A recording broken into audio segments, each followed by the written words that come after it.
SciTech Nutrition. Premium quality products. State-of-the-art look. Uncompromised ingredient quality. Our products work and taste good. www.scitechnutrition.com.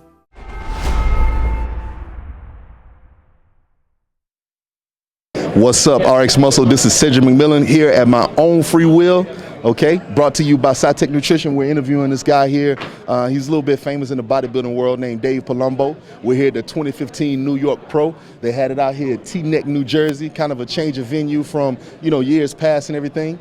But definitely, we were here. We're going to do a little wrap up of the men's open class, top 5. So basically, we're going to start out, Dave Palumbo. What did you think of the new venue they had here for the New York Pro?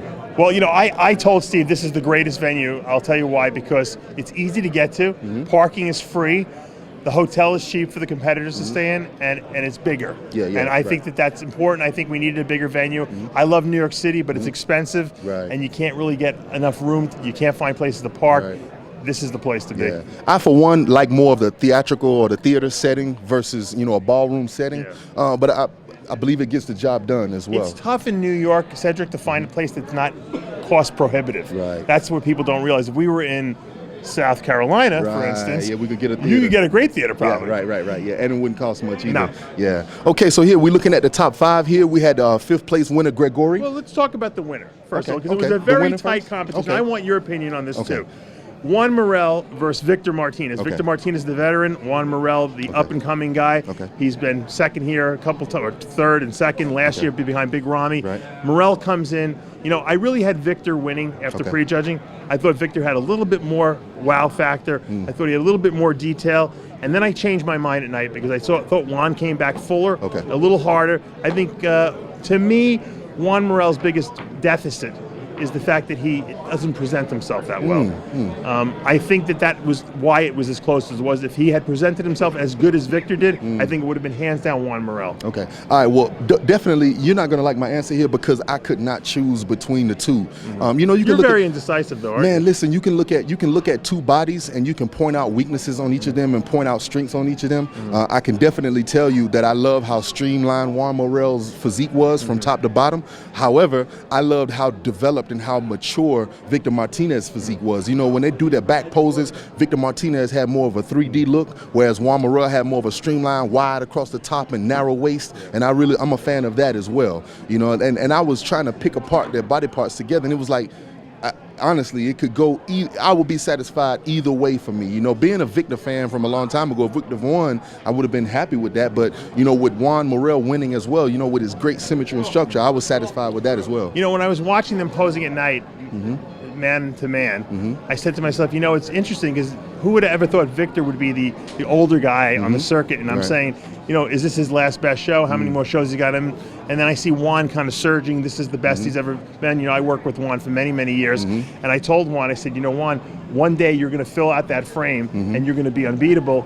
And, he used to get mad at me because it was never the year I was telling him that advice. Now I saw him backstage. I said, Juan, you did it. You finally filled out that huge frame of yours. And you're the best you've been, and I think that's why the judges rewarded him. It looked like Victor was a little upset with the decision, but I really can't say that you can't really give doubt to anyone. I see Jim Manion there, who head judged the whole night. I thought he was going to photobomb us. Listen. Jim Manion's right here. I'm going to say this in front of him. He worked the shit out of those guys. Mr. Manion, we're speaking on 1 and 2 Juan Morel and Victor Martinez, and you guys having to switch them up and keep letting them pose to kind of figure out what you thought because it was so close. What do you think about that? Well, that's exactly what the judges wanted. It was, I think it was a 1-point swing after prejudging in the evening show. We don't usually score the pose down. We do 50% in the morning, 50% tonight. We do the confirmation round. And Steve even suggested that we even bring them back out during the pose down and score them again. Look at it. But it was a tough one. What was the deciding factor, you think? I would probably say hardness. Conditioning. You think Victor could have been tighter? Yeah, a little bit in the back, I think. But, he was then I like them more from the front, and I like one. It's a matter of what a judge likes. Yeah, definitely a toss up. Toss up. Yeah. Okay, so But, yeah, we definitely. I never saw anybody get worked like those two for a long time. This was, I mean, I don't think I've ever seen a first call out where there was only 2 people called out. It's been a while. Yeah, so that was, I mean, it was definitely them two and everyone else. yeah. I think it was you and Dexter Jackson. So look here. So definitely, my judging skills and Mr. Manion's judging skills is the same because it was a toss-up for me and it was a toss-up for him. So yeah, Dave Palumbo don't know what he's talking about. I'd like to give them both first place because Yeah, they're both. definitely. It's like it's like as Ronnie would say, it was like apples and oranges. Yeah, it was yeah, like yeah. just a matter of you like. All right. Thank you, Mr. Manion. All right. You're welcome. Good Okay. luck in Brazil. Thank you very much, sir. All right. Okay, so we're gonna move on to third place now. Let's go to Okay. Max Charles, your Yeah. boy from SciTech here. Yeah. You know, this guy might arguably have the best upper body in bodybuilding currently on the circuit. Yeah. It's a shame that his legs seem to lag behind the upper body, but if you notice, his legs improved, but his upper body improved just as much, and I think people are still seeing the discrepancy there. Yeah, definitely. I can't tell you, once he came on and joined the SciTech, me and him talk, listen, when I seen this guy, my problem is sometimes I turn into like a fanboy when I see somebody, and I'm just so You like impressed muscle, by him. though. You like oh muscle. my God, I love bodybuilding, and looking at him, I was so impressed with him, man. And then his personality too. We kind of mesh really well. Right. So I gave him a few tips. We were talking about leg training. And I was telling him some of the difficulties I've What's had. the Cedric McMillan tips? Yeah, I'm not for going leg to training? tell you. I'm not going to tell you. Oh, you're not? But anyway, You're holding out? Yeah. But anyway, yeah. Inquiring minds want to know. No, they don't. All right, but anyway, I Are gave you him. a squat? Do you squat for Yeah, legs? yeah, Okay, all definitely. right. But anyway, I gave him a few tips to try, and he said he loved it, and he said it seemed to be working for him, and I was very, very, very impressed. I went to the room to see him, and I said, "Hey, man, lift your knee up. Let me see the separation in your upper quad," because that was the place he was lacking, and things split right up, and I was very impressed with him. A lot of times, and I was telling him this. Sometimes when you first come out, you do your first couple shows, and you get hit with a tag, right? We'll call it a hashtag. You get hit with a tag like, oh, he needs to be harder, or oh, his legs are smaller, right? And it takes a long time for you to be, or it takes something very drastic to erase that tag from you, right? Absolutely. Because I can remember when Sean Roden first came out. We did the first couple pro shows, and me and him both, working on conditioning and stuff. We did the Dallas back in the day, and nobody would ever think Sean ever had a problem with conditioning. Now, because he was made such a drastic change in 2012, and now he was able to erase that tag. Right. So I think for Max Charles, when he comes out, or before he even comes out, you already have in your mind, his legs are going to be. So when you look at him, you try to justify what you are already thinking without giving him a fair shot and looking. Good insights, very good insights. Henry Ano, 4th place. The guy's not the biggest guy on stage, but he might have the biggest structure, and his lines flow beautifully. Kind of reminds me of the Cedric McMillan. Yeah, listen, he stood up on stage, and I honestly, now, I don't know when the last time you've been to an NPC show, but doesn't he have the shape of a light heavyweight? Or heavyweight, with the way his structure is. He looked like Sean Roden when Sean Roden turned pro. I love his physique. His chest and his shoulders are very full. He had a good small waist and everything. Needs more muscle. Yeah, and a lot of, nowadays, man, it seems like they're calling for, the standard that they want or the way they want guys to look would require him, to try to work on making himself a little bigger, making himself, look a little more bam, you know what I'm saying? And he's got a good structure to build on, that's for sure. And I think he's got a good future if he adds the muscle in the right places and takes his time doing it. Definitely. Because I think that, that waist is teeny tiny, and that's never getting big, that thing. Yeah, listen, guys, don't try to beat 300 pounds in a year. Take your time and let your physique develop.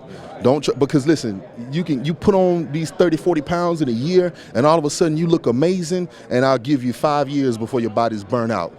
So you can do that, or you can take the route of Dexter Jackson, Tony Freeman, and you can still be competing when you're 50 years old. Do you want to compete when you're 50 years old? Definitely. You do? Listen. Wow. Me and Sean already talked. We're gonna do bodybuilding until we're done with that, and then we're gonna switch over to physique. You probably can. No lie. We're going to do that. You heard it from Cedric McMillan first. All right, let's talk about Greg Atoyan, 5th place here. Rounds out that top 5 lineup. I think Atoyan's got a lot of muscle, and I was always a fan of his. But you know what? I feel that he's got those lumps in his glutes bother me a lot. I know he's got scar tissue in there for many years, but it's very distracting. And I personally would have had a few other guys ahead of him in this lineup.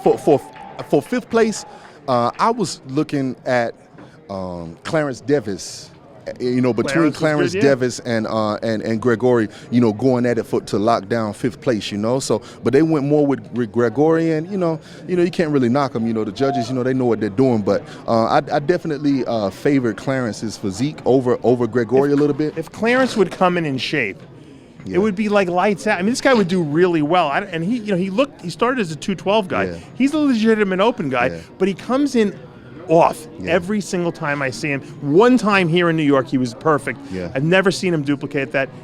I think what's happening is the judges are marking him down because they know what he's capable of. Yeah. If he came in, Clarence, you listening? Coming in shape, and the placings are going to completely change. Well, I got to stop you there, Dave. And the reason why is because people say the same thing about me. And one thing I'm certain of, I bet you he's giving it everything he's got. I think he's cheating. Right? I think he's giving it. I hear everything you he's cheat. got. I thought I heard you were at the breakfast buffet today. Chris Aceto caught you. Yeah, today was my eat day. He told What do you me mean you eat day? No, he told me you were cheating. He was very upset with you. No, he didn't. Yes, he did. No, because he told me last night to increase my carbs and eat today. So that's. I don't think he meant for you to go to the all-you-can-eat buffet and stuff your face. Oh well, he didn't give me no ramifications. So. Chris? Yeah, he didn't give me no parameters. Look, he's blushing now. Even though he's black, I still see it. And I'm sweating. Okay, but definitely one thing I will say about Gregory is throughout all of the things that he's been through, he's still competing and he's still coming and he's still trying. He is. So I tip my hat off to him for that. For still coming out here and placing top 5 at a strong New York Pro show. Well, we have to tip our hat to Juan Morel here tonight. He is the champion of New York, his hometown. Congratulations. It was a long time in coming.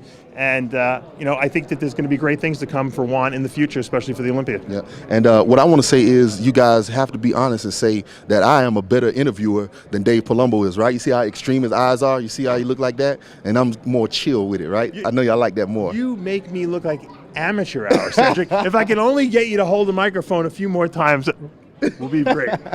Okay, this is Cedric McMillan, Dave Palumbo for RX Muscle, brought to you by SciTech Nutrition. Thank you.